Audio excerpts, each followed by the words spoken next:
All right. Welcome back, Hackstab Slash. It's your boy Harky. This guy right here, he's Justin. What are you throwing your hands up at me for, laddie?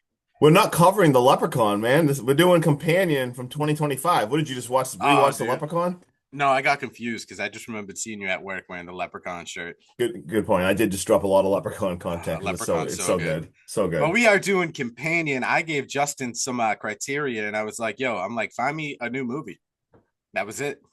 I'm like, That was I it. just He's want, I want to watch something new that we missed in 2025. And what did you pick? All right, yeah, he said keep us current. So I actually shout out the horror community. I actually went and literally typed in, I think on TikTok, top 10 horror stuff, and I watched like 10 different people's list. And I wanted to try to see if there was one movie that appeared on everyone's list. And there was. The one movie that appeared on every single person's list that I watched was Companion. And also, I must say, shout out to those creators because they all didn't tell me what it was about. They just kind of all beat around the bush and said you should watch it. They did say the trailer of this movie ruined kind of a twist. I never watched the trailer, so I just said, Sean, we're doing Companion, and I went in completely blind. I do remember when this came out. I remember it had a ton of hype around it just because I think no one was too excited about it, and then apparently people saw it and got really, really excited about it. So, yeah, I didn't even watch the trailer. I knew nothing about this. How about you? Did you know anything about this? I watched nothing about the trailer because there was a lot of hype behind it. I had no idea what we were walking into. Even the cover art of the movie doesn't give it away. Yeah, she's got glossed over white eyes, so you know something's wrong with her. But that could be anything from, possession to Glad you said contact that. lenses. You know what I mean? Glad That, you said that that because oh, sorry, go. No, I was just gonna say I think that's the best way to watch this movie, Hackstab Slash. If Yeah, you haven't seen this yet and you know nothing about it, pause this right now yeah, and don't just watch go us. watch it. Know nothing about it. It makes the movie that much better. And we will jump right into this in 1 second. I'll let Sean take it away. But I just want to say, obviously, like I'm not stupid. I see the cover, right? Like you see the white gloss over eyes. So obviously I'm thinking something's wrong with her. I didn't know what it was. And I almost thought like what you said.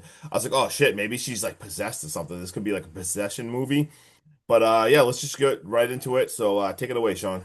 Yeah, because real quick though, even the synopsis doesn't give it away. It just says what, three couples enjoy a Yeah. remote weekend at a remote cabin, and one of them is not what they appear.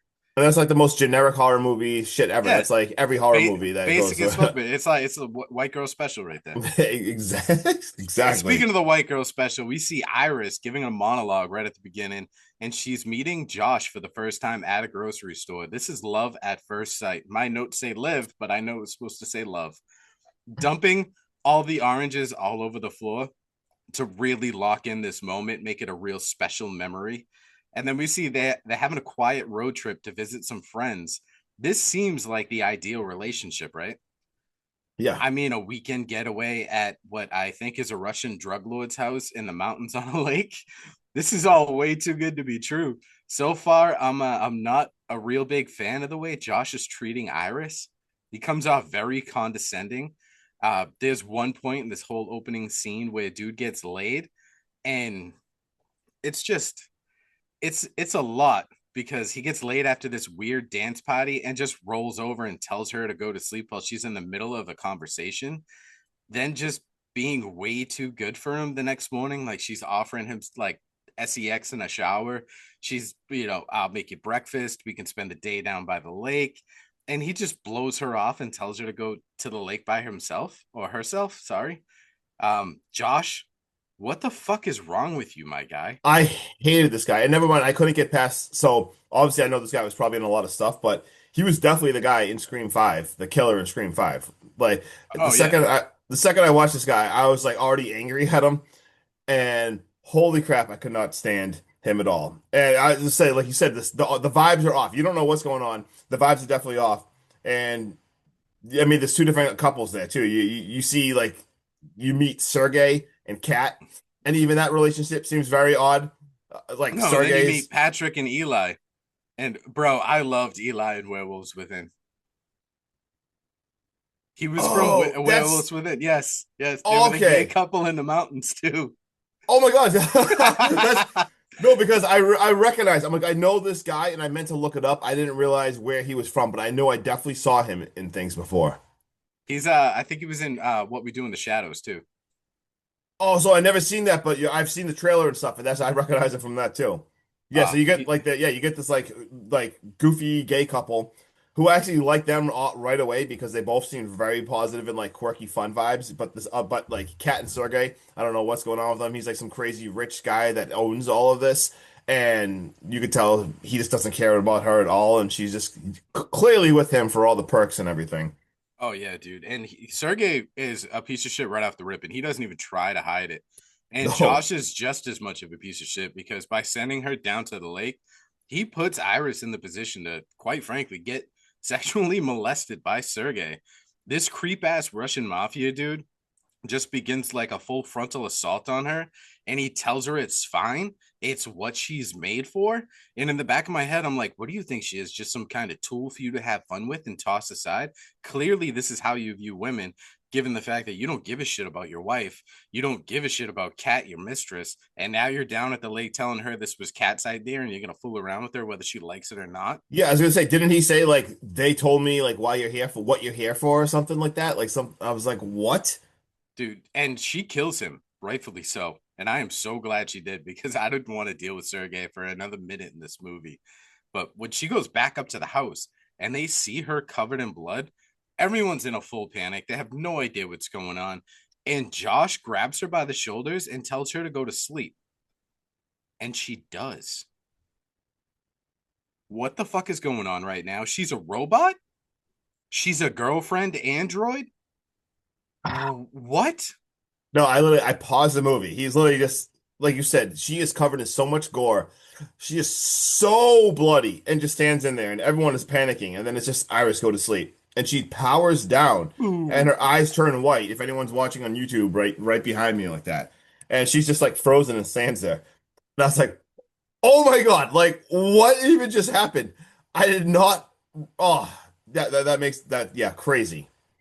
And then when he wakes her up, he's like, all right, I'm going to give you the skinny on everything right now. All your memories, they're implanted. I paid for them. I actually scrolled through a menu and chose the grocery scene because that didn't really happen. And Kat's dumbass, while Josh is like trying to talk her down and calm her down, Kat's in the background, dude. She's like, will you just shut her down already? Like, get rid of her. You can't say that when someone's finding out they're a robot. Like, there is a lot of emotions running through this thing because it is very high tech. I just, I am so still in shock that I'm like, this is the route we're going. Like, she's a robot. And this gets Iris into like survival mode because while Kat and Josh are off to the side talking, she starts wiggling in the chair and she like fucking slumps over and breaks the chair and she gets out. And we find out while they're talking too that Josh actually hacked into her programming and removed like a bunch of restrictions, turned her aggressiveness way the fuck up, and that's how she was able to kill Sergey. Bro, you mean to tell me right now we're just finding out this was all a plan concocted by Josh and Kat, and they're not even sleeping together? It's Josh crazy. is Josh is one hopeful ass motherfucker. And then I was like, oh wait, there's $12 million sitting behind a picture. This movie goes so 0 to 60 so fast because all the stuff you're saying, like you said, I'm still processing that she's a robot. And then even the scenes where they show it's so well done. They show him like the flashback scenes of like getting her delivered and everything. And it is amazing going through like programming and everything. And then you find out, oh my God, like this was a plan. And then you're like, wait, there still has to be more. This is crazy. And then there is more. There's 12 million more reasons in a safe from Sergey. So I mean, Do you see whew, the this is a passcode lot. to get into that safe? It was what It was was it? Stalin's birthday. Stalin's birthday. Yeah, I was like, all right. I'm like, so he really is a scumbag. At this complete point in the scumbag. movie, I don't know about you, but I think the only people I'm on board with surviving this whole thing is Patrick and Eli. And then I was like, that's, for a minute, because then mid argument over how to split the $12 million when Patrick and Eli find out what was going on. Uh, Eli puts Patrick to sleep because Eli's a fucking robot too. And then, dude, Eli and Josh start having an argument. And he's like, you robo shaming me? Uh, I was like, you really pulled out the robo shaming card on Josh, who also has a robot. This is a It lot to process no, right this is a now. lot. I had to pause it. So like you said, like Patrick is a robot. Patrick is a friggin' robot. I, as you said it too, I liked Eli and Patrick, so I thought I They liked seem Eli and like a Patrick. genuine couple And too. then when Eli is like angry and everything, and he all of a sudden just powers at him, I literally wrote, "Holy hell, my head is gonna explode!" Explode. That one I did not see coming. Obviously, I knew something was going on with Kat and stuff. I didn't know what. Didn't expect. I didn't know she was a robot, but this was absolutely insane. Insane. I like sat there for a minute and I was like, wait, who else is a robot? I know. That's what I'm thinking. I'm like, what is even happening right now? At this point, my mind is like churning, and I'm waiting for Kat to be behind all of this Yeah. and have Josh be a robot too. Hmm. You know what I mean? Like this was Oh her yeah. plan all along to like, Oh, I get don't at trust any. Sergey. I don't trust anything right now. No, no, I am my mind's wide open to like anything that can happen. And Hmm. they start hunting Iris because Iris, like I said, breaks free and she's out on the run. And I've got props to Iris because she doesn't want to go out quietly because there's a lot of filler in the scene about them hunting and like emotional connection between Patrick and Eli, and there's like a lot of good stuff. But eventually, Eli catches up to Iris and he form tackles her, and they start fighting back and forth. And Eli's got a gun, and this gun goes off, and she kills Eli. And I'm just But real fast, just before that, my favorite scene ever is Iris has like I love this so much. She has Josh's phone. So she has all the settings and everything.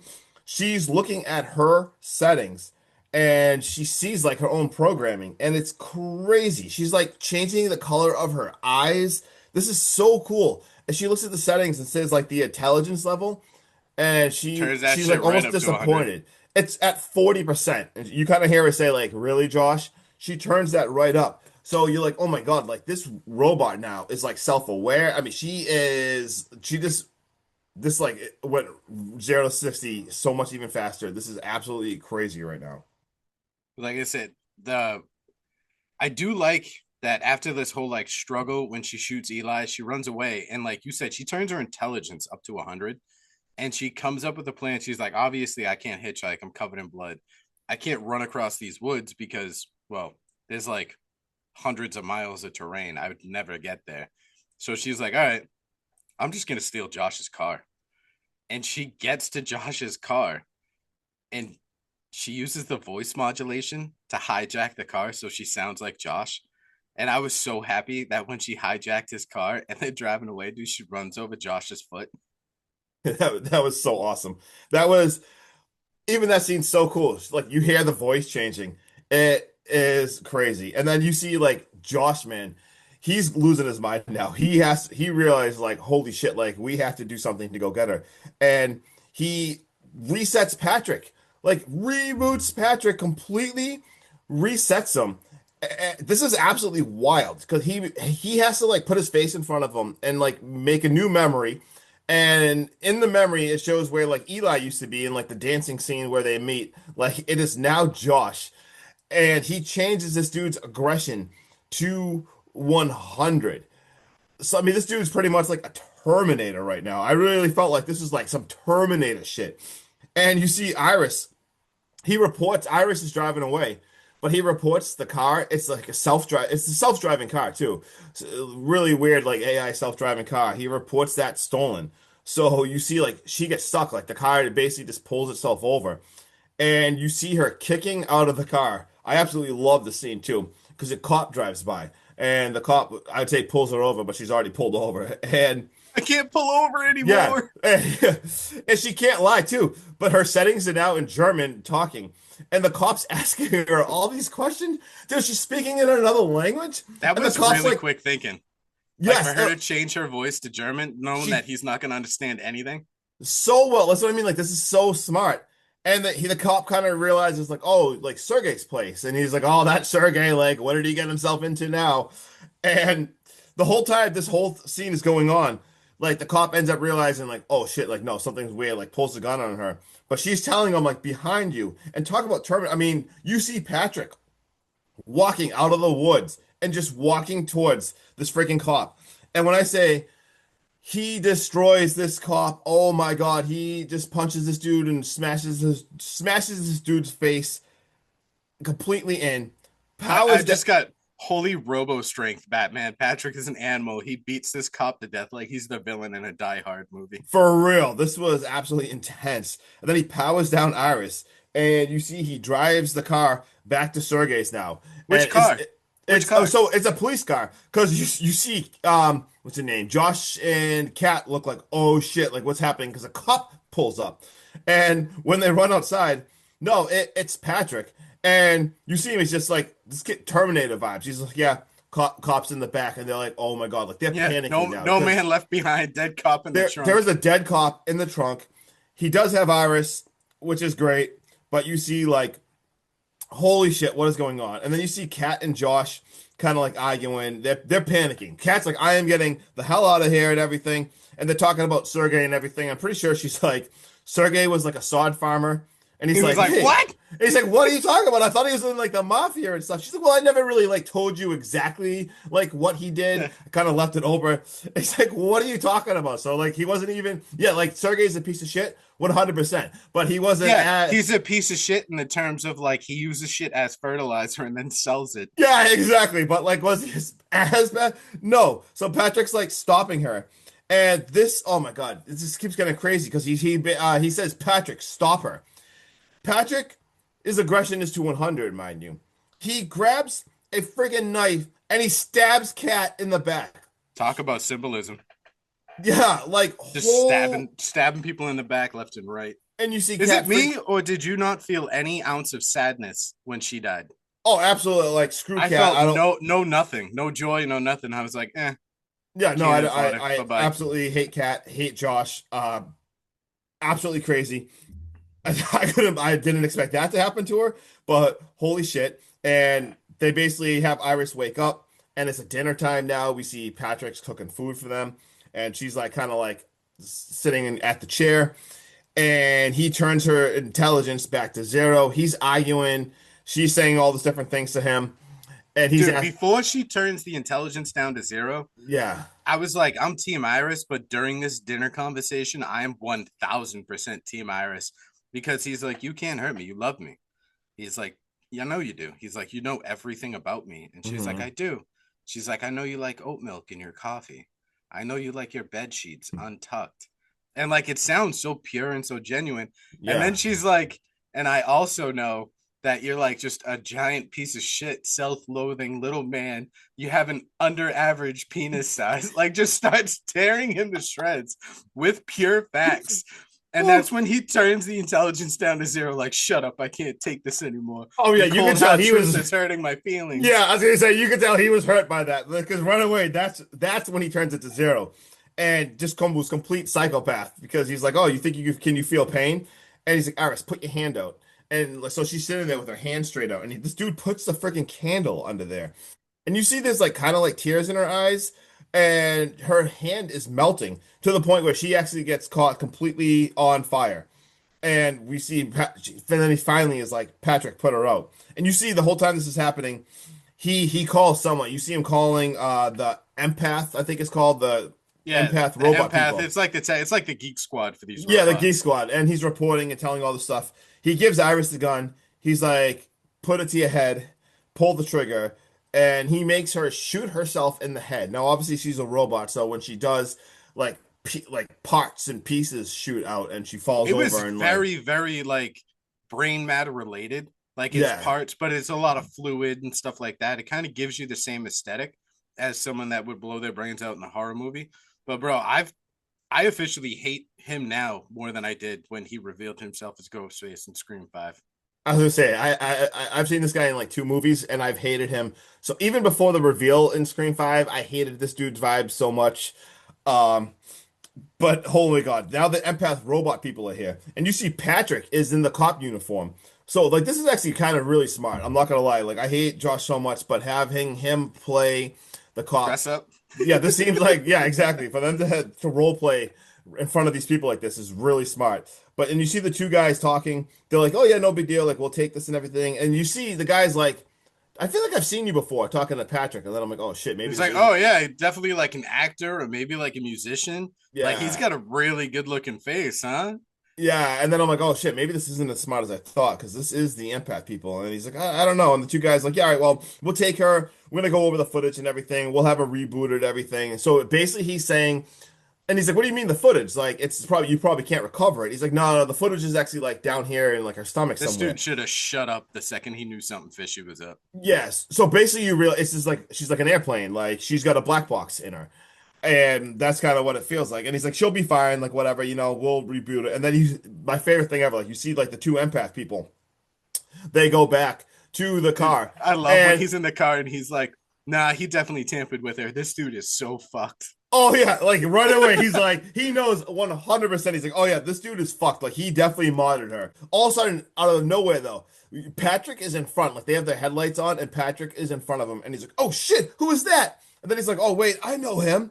And he says basically he's one of the robot models they don't make anymore. So he's like kind of like, oh shit. But before anything can happen, Patrick unloads on them and shoots both of them, blows this dude, No, hits. no fucking way this isn't a shout out to Terminator 2. Oh, that's what I mean. Like this is like I got such Terminator 2 vibes, and like that poor dude got killed so bad, and the other one kind of falls out of the car and is scampering for his life. He actually falls into like the body pit where we see everyone else, and you see Iris is in the back now. She's in the process of being rebooted. She reboots, kind of sits back up, so she's alive. Patrick the Terminator grabs this other dude and is choking this dude, killing him. When Iris saves him. Let's go, Iris. And she is talking to Patrick. And this is such a cool scene too because she's like, Patrick doesn't believe her and everything because obviously, I mean, they're robots. And he's like, no, like you don't love him, like you love Eli. He's like, no, I don't. And she's like, I can't lie. Like, what are you talking about? And the whole entire She time, says something like, it feels like burning, that, violence. Like she says what Patrick said to Eli about the emotion of love. yes, Because, like I said, there was a lot of filler in that wood scene, but in that wood scene, they do confess like pure love for each other before Eli dies. And Iris like reminds Patrick of that. And at this point, I'm like, I hope Patrick turns into the good guy and like bounces back and like helps Iris. But you could see like even for a robot, he feels so much pain over what happened to Eli that he basically turns this like taser thing on himself and yeah. sticks it in his mouth and just takes himself out because he just doesn't want to deal with the hurt knowing that his companion, movie title pun intended, is gone, and he doesn't want to live with what he's done, and like just kind of ends himself. That was And rough. we realize like Iris is still restricted by all these codes, and she makes her way back to the house, and we see Josh is packing up. He thinks like he's gonna pin everything on Patrick, like shut him down, reboot him, whatever, get rid of the black boxes, like try to clean up sloppily and hastily and get out of there with the money. And then he realizes this is Iris, and Iris is like, Teddy, the tech bro. He kind of set me free. So now this is Iris versus Josh, end of movie, and I can't wait for her just to put this poor sack of shit out of his misery. And she's completely free and she has self control, but Total somehow self-control. she still loves this just shitbag. And he once again has power over her. And he's throwing her around the living room. He's slamming her off of shit and he's beating the hell out of her. And he's gonna win. And it feels like he's gonna win, and he's on top of her and he's got the gun pointed at her face and he goes, I'm not going to make the same mistake twice. And he goes to point it at her gut, and just like that, dude, um Iris kind of like snaps out of it and she realizes like how much of a piece of shit he really is, and she kills Josh. She fucking screws him. She corkscrews him right in the temple. And this might be my favorite kill, Justin. This might be the most satisfying kill I've seen in recent memory. The satisfaction I just felt watching this automatic corkscrew drill this dude's fucking brains out was amazing. Yeah, it reminded me of Your Next. I don't know if you remember the end of that Yes, movie when she when killed, they what's his put name, the Doug? blunt. I forget the guy's name, but when Aaron kills, yeah, when Aaron kills, maybe it's Doug. I forget, but yeah, when she kills him, like she blends his head. This reminded me so much of that too. I like it wasn't the best kill. It was creative, but it wasn't the most gory. It wasn't the most over the Mhm. top. This was hands down the most satisfying fucking kill I've seen in so long. What did you think of the end of the movie though, when she like basically accepts that she's a robot? Like we see Hmm. her in the shower, finishing the monologue from earlier in the movie. She's packing up all the money. She even peels off the skin, which is another Terminator 2 shout out if there was one, with the hand for the Yep. T1000. Hmm. And she gets in a cherry red Mustang and takes off. This is like a 60s Mustang too. This car is old, it's badass. There's no Hmm. automation. It's fully analog. She's got complete control of this thing. She's having a fucking blast. Did you notice when she's on the highway and she looks over, the dude arguing with his girlfriend or wife who's just sitting in the passenger seat smiling is not only a robot, but it's the same fucking model as Iris. Oh, like I noticed that right away. I'm like, oh my God. I was like, wait, is that a companion robot? Like, I think that's her. And then I looked, I'm like, I think that's like her. Like literally the same girl. I'm like, holy shit. I did. And there's like a awkward little like wave. Like that's Yeah, crazy. she does like the wave with the robotic hand, and then we With get the end hand. credits. And I was like, Yes. I love this. And I want Justin to tell me how much he loved it right now. All right, you Right really now, think I hurry up. you really think I love this movie? I'm gonna go ahead and say if you didn't rate this over a 7.5, you've had a couple of sick days. Oh shit. All right, well that's a lot of pressure right now. All right, so even though Sean thought I loved this, he knows me too good because holy shit, I did love this movie. Wow, Going Blind. No, this is an amazing movie. Hands down, one of the best horror movies of 2025. This was so well written. The acting, because there's so many parts where you're like, oh my God, that was really smart. Like they didn't just do the stupid thing. It was actually really smart. The acting was absolutely amazing. I loved this girl in this. Oh my God, I forget her name is Sophie something, right?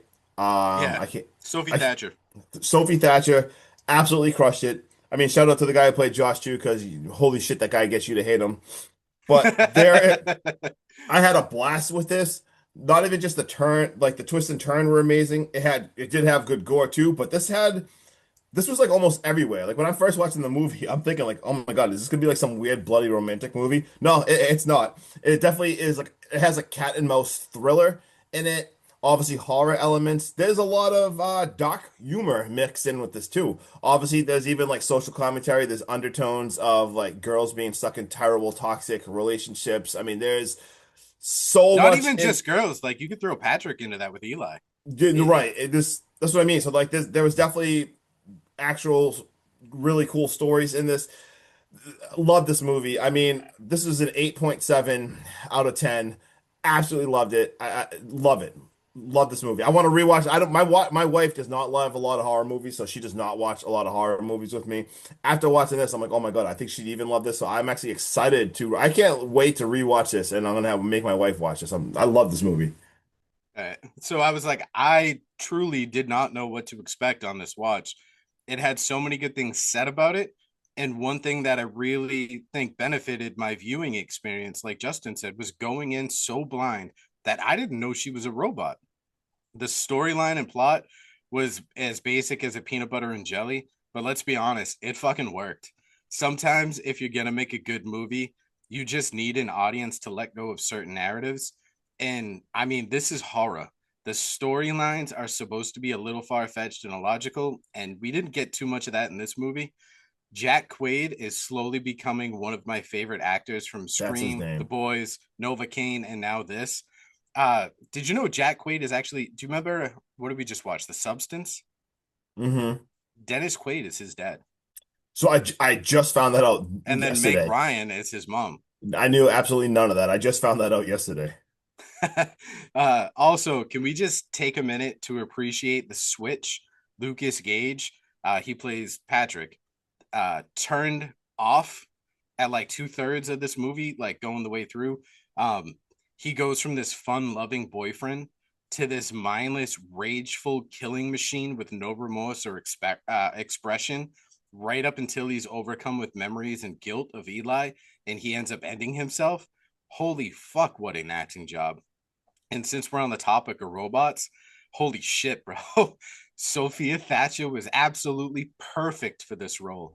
Her stiff yet fluid movements from start to finish, her perfect use of dialogue, her portrayal of love for Josh, and even the eye twitching and mismatched blink in times of stress were flawlessly portrayed. I love this movie. In the land of robotic love horror, this is easily my number one right now. This is a 9.1 out of 10. It's not perfect by any stretch of the imagination, but it is so effectively done. And the acting was top notch from everything from Irish right down to the deputy.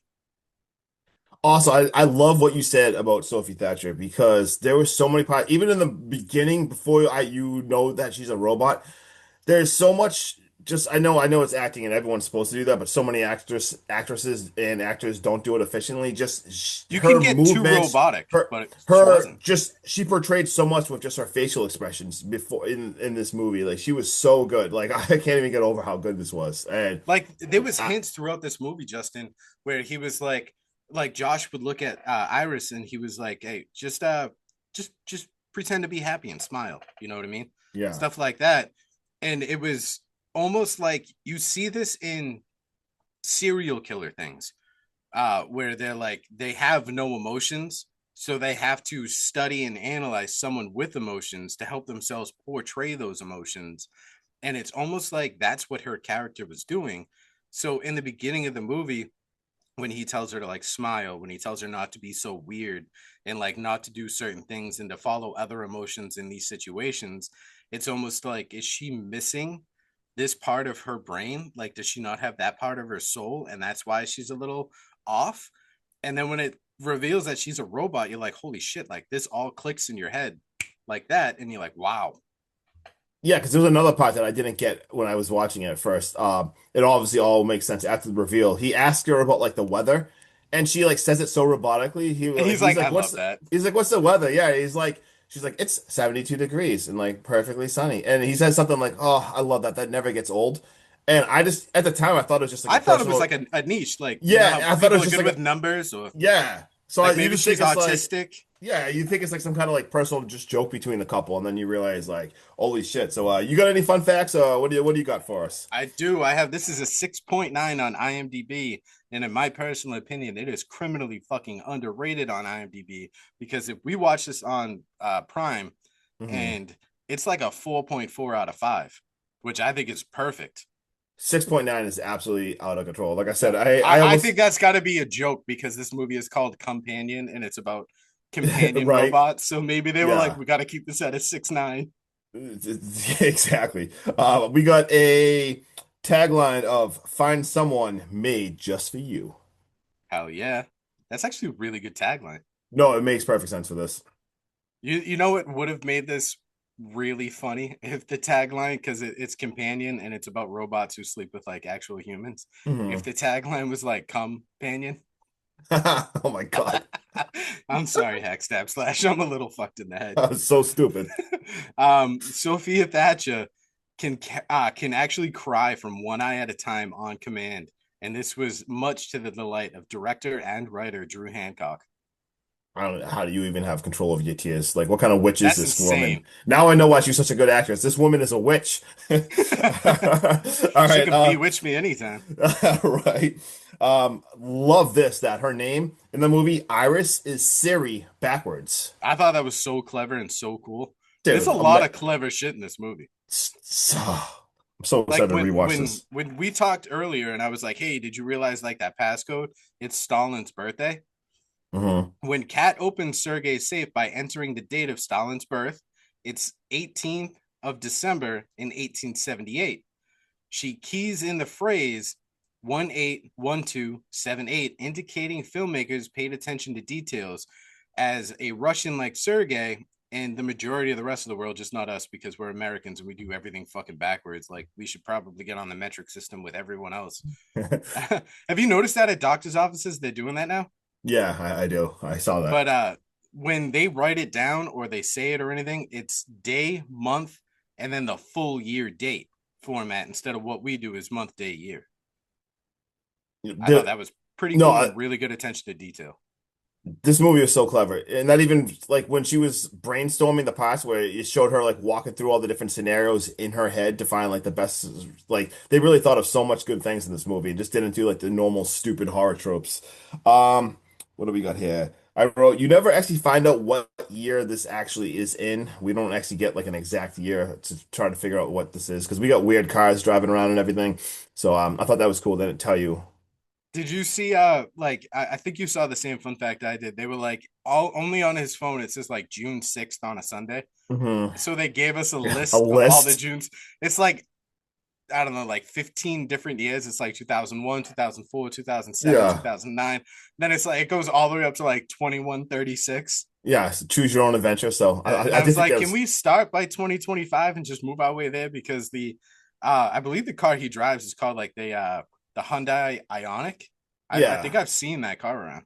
And it's funny, I was kind of confused what year this movie was because I'm looking at the card and I do understand it's 2026 right now and there is some self-driving cars out there, but I'm like, no, people don't have these normally available to them and driving that. That's why I was like, how the hell is this guy driving? And then I'm like, wait, these companion. So I was wondering, I'm like, how far in the future is this movie? Yeah. Um Josh, played by Jack Quaid, is listening to a song called Iris by the Goo Goo Dolls in the scene where Iris actually gets delivered to his residence.